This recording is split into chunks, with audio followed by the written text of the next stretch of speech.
Muy buenas noches. Agradezco la hospitalidad de comunicación para dar una opinión, hacer un balance sobre el despido de Carmen Aristegui, porque es un indicador de los tiempos tan difíciles que vive la libertad de expresión. En el sexenio de Felipe Calderón han sido asesinados 66 periodistas y han sido amenazados 497, es decir, estamos ante un problema mayor. Quisiera aclarar que le voy a quitar adjetivos a mi comentario porque ante la sinrazón del hecho me parece que uno tiene que responder con argumentos, con hechos, y en ese sentido quisiera empezar con el razonamiento que presenta la empresa Multivisión Radio para despedir a Carmen.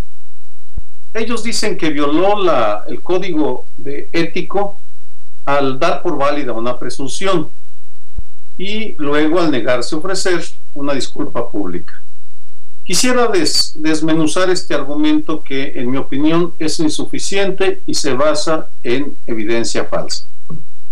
Quien quiera que tenga el cuidado de revisar la transcripción de lo que Carmen dijo encontrará que en 7 ocasiones ella habló del asunto, pero siempre antepuso o complementó con la frase presunto, si ese fuera el caso, de ser cierto.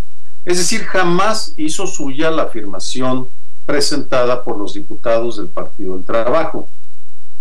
Cuando presentó la nota con la información sobre la protesta de los diputados del PT, dio voz a las partes involucradas, incluido al PAN, a Josefina Vázquez Mota, contextualizó la información y solo entonces hizo la pregunta de si el presidente Calderón tenía un problema con el alcoholismo, aclarando que lo hacía por razones de interés general.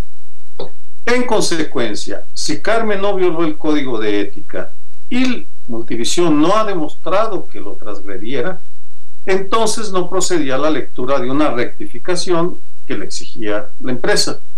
Cuando se negó, fue despedida. Segundo punto, la participación del gobierno, sobre la cual se especula mucho, y en su Twitter Javier Lozano, el secretario del Trabajo, ha enfatizado que no hay evidencia y tiene razón, no hay evidencia. Lo que sí sabemos es que Alejandra Sota, que es la directora de comunicación social de la presidencia y alguien muy cercana al presidente Calderón, reconoció en entrevista con CNN en español que Los Pinos sí fueron informados del despido durante el fin de semana. No aclara quién en Los Pinos fue informado, ese es un problema. Pero creo que lo fundamental y lo que se está olvidando en el debate es que lo que importa es lo que el gobierno federal no ha hecho. Me explico. La pasividad y el silencio gubernamentales no se justifican porque las estaciones de radio y televisión reciben concesiones y cuando las firman se comprometen a transmitir información veraz y objetiva y a cumplir con las leyes, y eso incluye la libertad de expresión. Como el gobierno de Calderón sí ha evadido esa responsabilidad, puede por tanto asegurarse que con la evidencia que tengo el 8 de febrero del 2011, que estamos ante un caso clarísimo de censura y agresión a la libertad de expresión cometida por una empresa y tolerada por el gobierno federal. En ese sentido, vienen las especulaciones: ¿por qué lo hizo Multivisión si era tan exitoso el programa? Y la explicación que se está mencionando más, y que me parece tiene más solidez, es que en estos momentos Multivisión está negociando con el gobierno de Felipe Calderón la obtención de una concesión para tener una tercera cadena, lo que le permitiría empezar a competir con Televisa y Televisión Azteca. Podría tener sentido esta explicación porque porque Multivisión difícilmente obtendría de un gobierno encabezado por Enrique Peña Nieto una concesión de ese tipo, porque ya sabemos que Peña Nieto está muy cercano a Televisa. En ese sentido, la presencia de Carmen Aristegui tal vez era incómoda para algunos grupos de poder y se condicionó el avance de las negociaciones, y esto, aclaro, es una hipótesis que lanzo, tenía que salir para que se recibieran las concesiones. ¿Qué hacer? Que es una de las preguntas que he recibido en los últimos días. Primero, me parece que es el momento en el cual la Comisión Nacional de los Derechos Humanos, que es competente en temas de censura y libertad de expresión, intervenga de oficio para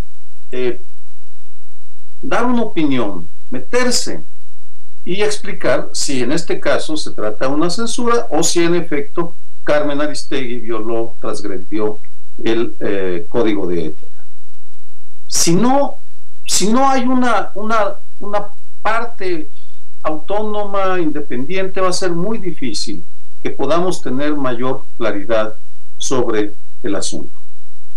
Por supuesto que está también el tema de la participación de la sociedad, y en ese sentido creo que tenemos que seguir exigiendo, como lo sugiere y lo recomienda la Asociación Mexicana por el Derecho a la Información, para que la empresa reconsidere su decisión de haber corrido a Carmen Aristegui por una violación de un código de ética que no ha sido demostrado. En ese sentido, y ya para terminar, me parece que independientemente del tema de la libertad de expresión, el asunto de fondo que sigue quedando en el aire es si tenemos derecho los mexicanos y mexicanas a saber las condiciones con las cuales nuestros gobernantes toman sus decisiones, porque no hay que olvidar, estamos en guerra y el presidente Felipe Calderón es comandante en jefe de las Fuerzas Armadas y se justifica por tanto saber si sus decisiones las toma o cómo toma sus decisiones, y si la su presunta afición al alcohol lo limita en su proceso decisorio. En ese sentido, y en tanto sabemos qué pasa con este vergonzoso caso del despido de Carmen Aristegui, queda en el aire la pregunta por la cual fue despedida. ¿Tiene Felipe Calderón problemas de alcoholismo? Sobre eso no tenemos evidencia, pero sí tenemos el derecho a preguntar, porque los ciudadanos libres preguntamos, cuestionamos y opinamos.